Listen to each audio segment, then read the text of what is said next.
Hello, everybody. Welcome to another Women in Golf, the Content Live Golf live interview. And once again, I'm joined by Women in Golf editor Harriet Shephard. Harriet, how are you doing? I'm good, thank you. How are you?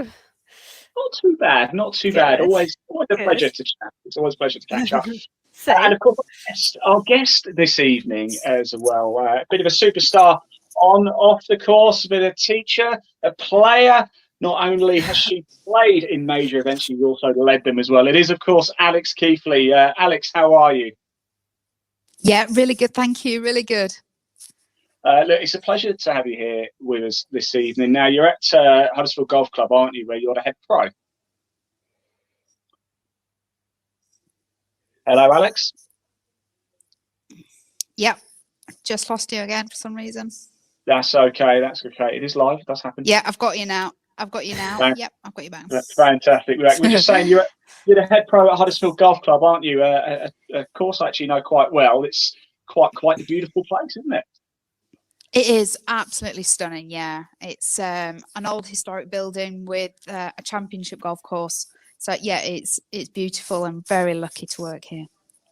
Now, actually, Alex, we actually met last year, didn't we? 2020 Pro. So I've got a picture of the club. For those who've never been to Huddersfield Golf Club, just look at this, by the way. Look at that. Oh my word! It is beautiful, absolutely. And I took that picture myself. Well done. Maybe we'll time have for a new career for me. Yeah. I'll certainly be better at that than anyway. Now, if anybody's got a question at any time for Alex, please do comment below. If we can't read them out this evening, we will have a little look and maybe put them to Alex in an article or so. Now, Alex, I wanted to touch on your career because you have had some career, haven't you? You're now obviously head pro at Huddersfield, but you are quite the player, aren't you? 2003, let's cast our mind back to that. The Weetabix British Open. I don't believe that. You're still a good player. I know that. And you not only competed, did you, but you led it very briefly at one point, didn't you? Yeah. So 2003, a long time ago, I made it through 2 qualifying stages to get there. And it was just a dream start, really, just an absolute dream start. And the best experience ever. So yeah, it was wonderful, and ignorance was bliss at that age.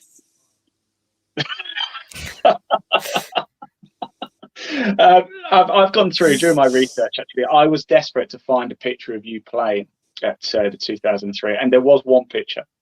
Unfortunately, I couldn't get it. It was a Getty image picture. And fair play to Getty, but they wanted about 350 quid for it. So forgive me for not getting it. But not only that, look, you won the Junior Open at Fixby. You led the British Open. You went to tour school, got your card at first time of asking. We've got a question about that a little bit later. You won the Yorkshire Championship twice. You won the England Under-23 Stroke Play Championship. You're now a coach, award-winning coach as well. Is there anything you can't do when it comes to golf? No. Oh, I assure you there's lots. There is lots. I tell you what, if there's one thing I could do is sell experience. Wow. Yeah. You'd be stinking rich if you could sell that. Yeah, absolutely. Now, look, we've got a number of questions for you. I know Harriet's got a few lined up as well. Harriet, do you want to start things off for us? Yeah, so women's golf the last few years has grown a lot, both obviously on the professional level. We've got like a huge tour, huge season coming up for this year for the LET, and can you believe quite how much it's grown since, like, as you say, you were competing in 2003 to 27 events this year, and we had the Rose Series last year, and we've got more mixed events coming up all the time. Like, does it seem extremely different to when you were starting out? Yeah, I think I was lucky in that in 2003 the schedule was really heavy. There was pretty much like 45 tournaments over the year, so there was lots and lots to play in, and the growth was great. And then just it did have a stall, and as we know what happened to the LET, it just there was a little decline. And I wasn't playing at that stage, so I didn't really see how that had happened, really. But over the last few years, it's been fantastic to see the growth back, new initiatives, very equal now. So yeah, it's on an upward turn, and I think the future is so bright for ladies golf. It was always a concern of mine, especially when I teach a lot of girls and they have such big ambitions to be professional golfers. And there was times when I said that the only option is LPGA. You've got to go to America, you've got to go there, because that is your only option. But actually now the options in the UK and Europe are on the growth. So that is great. It's amazing, isn't it? Yeah. Sorry, as you say, amateur level and at clubs, obviously the RNA's launched their Women in Golf charter. What do you think? Do you think that's helping? Do you think we need more sort of practical help or financial aid to give clubs an extra incentive to really actually make an effort to get more women playing? I think it just needs to be just accessible. So I think the practical side of it is so important. So any initiative you do is wonderful, isn't it? So RNA, that is brilliant. But you've got to really put yourself out there, and we're fortunate in our area to have a couple of lady pros that can help. But it doesn't necessarily have to be a lady pro. It's just making sure the pros, the PGA pros, are giving themselves opportunities for ladies to come and try golf. And that's all. It doesn't need to be complicated, doesn't need to be expensive. It just needs to be accessible. Have you seen a lot more women and girls trying golf last year when golf got very popular? Yeah, I think perception is getting better and better, isn't it? It's far more welcoming. I certainly have seen it. I've certainly seen ladies come to me who probably would have no way tried it 10 years ago and now want to try it. Can't beat them, join them kind of thing. And, there's lots of things going on. And, everyone loves a hobby. I think that's the big thing. My job is my hobby. So it's hard one to look on the outside, but people need hobbies and they need release. And I think after lockdowns and pandemics, wow, what an opportunity to get everyone outside and mixing and meeting new people. Again, I think there's going to be a huge desire to meet new friends and have a new social circle. So it's just, we've got to get it accessible. So financially, does it need help? I don't think huge amounts of help. Just try to get it out there. Yeah, so Alex, as we know, golf is coming back very, very, very soon. What's going on at Huddersfield at the minute then to get everybody in safely and behind the scenes for teaching for yourself as well? It must be quite you must be quite busy at the minute. Yeah, so the diary is full for April, which is great. Just need some good weather, no snow. It can snow in Huddersfield. Lots of behind the scene work. So obviously I run the retail side of the golf club as well. So we have the shop. So we're getting all the new gear in, which is great. We're launching all our coaching programs. So we've got the ladies, got the juniors, we've got our team coachings, and then individual lessons. And then moving forwards, when we get a bit more access to our indoor studios, we can start to build from there. And then just making the place super safe, really, signage, but we don't want it to look, we want it to look welcoming. So there's big efforts to try and get that going. Yes, certainly. And with regards to that then, and you say your diary is full for April, which is fantastic, by the way. What sort of, are you seeing more females getting into golf, more girls getting into golf, coming to you for lessons? Yeah, definitely. I've always run ladies coaching every year and had really good success. But what I am noticing is younger girls coming, even career ladies, people who have got, great jobs, got families, they're still finding that time now to have a couple of sessions a week in the classes and make that change in their lifestyles. So yeah, I've seen a huge incline on that. That's great. Do you do group classes with your ladies? Yeah, groups and individual. Yeah. So I tend to, It works really well. So we do the group coachings every week, and we do it every week. There's no 6-week program or 8-week program. I try and keep away from that because I feel that's too stop-start. So we run it literally all the way till the clocks change in October, and just keeps that consistency going and keeps them going. So yeah, we do that, and then off the back of that, I do tend to get individual lessons because they all want to get better. Like, you know, we all want to get better. Yeah. I need a lesson from you, Alex. Me too. We all need to get better. Yeah. Harriet, go ahead, because I know you've got a couple of cracking questions to ask. Yeah, so I just wanted to know, at what age did you start playing golf, and were there any particular players you looked up to when you were growing up? So I started probably late these days now, really. I started when I was about 9 or 10 years old. And I was fortunate where I lived. I lived in Lightcliffe, and all of about 500 yards from the golf club. So I played before school, after school, and I was one of those kids where if it was Wimbledon, I played tennis. If it was the World Cup, I'd played football. Do you know what I mean? I just loved sport, and I played hockey as well, which was, you know, I got to a good level at hockey as well as a youngster. So sport was everything to me, and golf just fitted in perfect into my lifestyle. So what you're saying is you're one of these really annoying people at school who's good at everything. Is that? Yeah. No, I assure you I'm not. But if you give me sport, my competitiveness it can't be a pleasant place sometimes. This leads us on to tour school, doesn't it, actually? Because you went to tour school and you got your card first time of asking. Yeah, I think, again, I was very naive, and ignorance was bliss. I'd gone on from playing to a good level at, you know, GB&I, and my golf was good at that time, and I was certainly ready to turn pro.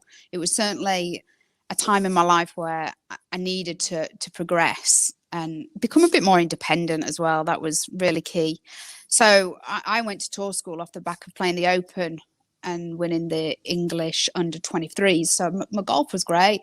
And I went probably a bit full of confidence, really. So I almost expected to make it. So that's how I went. And yeah, it was great. Fabulous. Do you think it helps having role models like Georgia Hall and Charlie Hall in England now to inspire the next generation 100%. Of girls?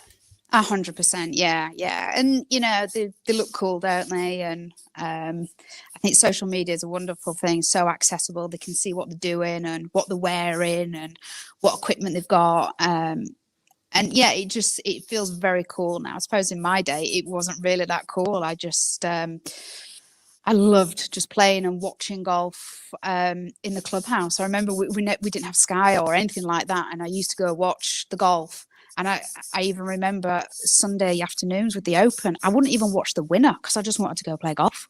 I'd watch a little bit, get a little taste for it, and then I wanted to go play golf. So there's many Opens in my youth that I didn't actually see the winner because I just wanted to do what they were doing. So yeah, it's a bit different now, isn't it? Yeah, no, different. Is that a hoodie, Alex? You've got on? Is that a hoodie? I am not that cool. Come on. You are it's a snood. Love a snood. Love a snood. Yeah. Do you still play on the WPGA sometimes, Alex? Yeah. When I took my position here in 2012 as head pro, and I still played quite a bit going through that, and just got busy and busier. So I kind of cherry picked a little bit where I was playing. I didn't want to travel too far. I didn't necessarily want an overnight stay, knowing I'd probably be coming back to quite a busy schedule, teaching and working. So yeah, I actually wrote in my notes. I always keep a book of my notes and my thoughts, just constantly can't switch off from it. And I literally wrote in 2 days ago, must sort WPGA schedule out. Great. Yeah, I was just reading this morning actually that they've changed their one-day series to now 8 events, and there's more prize money. Yeah, and pro-ams, which is great. Yeah. Do you think that will be another big boost for women's golf and huge women's boost. pros. Yeah, I think our industry as a PGA professional, getting the balance of being in the shop, being present to members, coaching and playing, they want everything really. So you don't want to lose touch, and I certainly don't want to lose touch from playing, definitely. And it's easier now that when I go play golf, it's not to pay my gas bill. So that's you can enjoy it a bit more rather than rely on it. Yeah, absolutely. So I do enjoy that side of it. But there's more opportunities now, Alex, would you say? I mean, you know, we've got 2020 Pro Tour, for example, coming next month, haven't we? Mm-hmm. Yes. You've got Clutch, you've got so many that are just, it's almost a level playing field now. And it's surely got to be good, right? Oh, 100%. Yeah, it's fantastic, isn't it? Opportunities are the key, aren't they? And everything is treated so equally now. It's actually... Say again, sorry? You're going to play 2020? Am I going to play 2020? Yeah, you playing next month?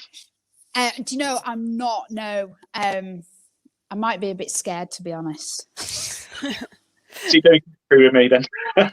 I'll walk around with you, definitely. But yeah, I've ummed and ahed, but God, well, none of us, but I haven't hit a golf ball since December. In fact, since Christmas Day. We played golf Christmas morning. That's sad, isn't it? Not.